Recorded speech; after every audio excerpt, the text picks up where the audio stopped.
guys, welcome to my YouTube channel. Ngayon po, i-share ko po sa inyo yung mga snacks na pinapakain ko po sa mga bata.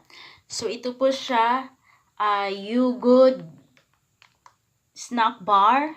Iba't ibang flavor po. Ito po ay blueberry apple. Meron din pong strawberry.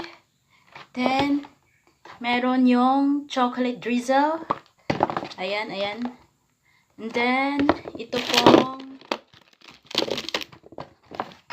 pong strawberry mango. Ito pong snack na to ay less than 100 calories po. So, pwede po to sa mga bata kaysa po sa mga chips na binibigay natin. Itong apple po, blueberry apple, try po natin buksan na. Ito po siya. Ito po yung sa loob. With yogurt na po siya. Ayan po yung makikita nyo sa loob. Hindi po siya masyadong matamis. Tama lang po. At saka nakakabusog po siya. And then, itong chocolate naman. Ano po palang chocolate? Ito yung chocolate. Try natin po yung chocolate.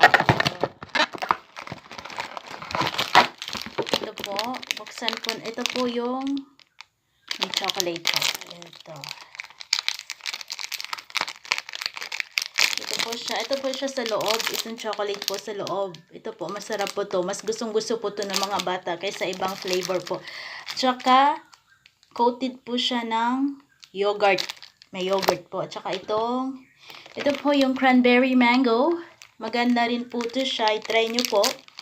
Ito, mas to siya. Mas gusto ng mga malalaki na. Kaysa, yung mga bata kasi naaasiman nito. Pero malasa po siya. Nalalasahan nyo po yung ito po yung yogurt sa likod. Ito po. And then, may mango flavor po siya at medyo maasim po dahil po sa cranberry. Then, next po natin yung strawberry bar. Ito po yung strawberry mango. Ayan. Ayan po.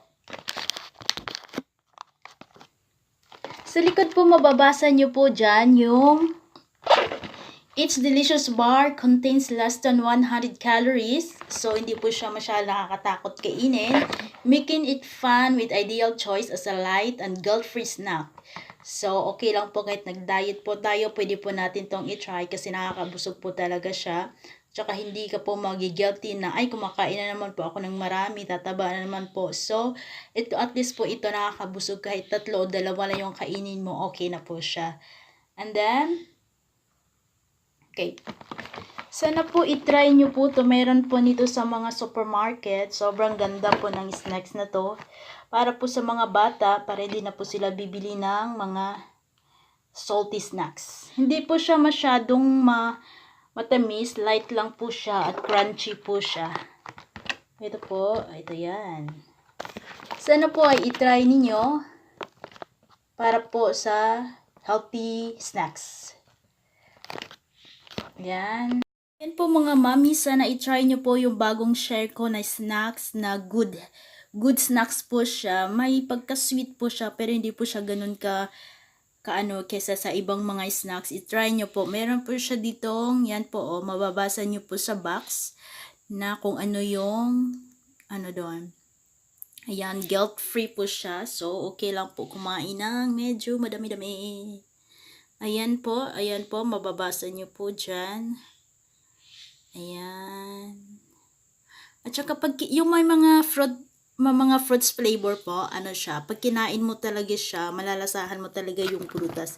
Katulad nitong blueberry apple. Pag nalasahan nyo po yung apple, at saka yung blueberry, at saka yung pinakagusto ko po dito is yung, ito po yung pinakagusto ko, kasi ang maganda po yung ng strawberry. And then, at saka yung ito. Strawberry, yung cranberry mango, then yung strawberry. At sana po mga mommies, i-try nyo po. At sana po nakapagbigay po ako ng idea kung ano yung ipapakain na snack ninyo sa mga bata. Sobrang ganda po nito. Try nyo po. Thank you for watching po. Sana po don't forget to subscribe my channel. Thank you po. Sana po nakatulong po sa inyo.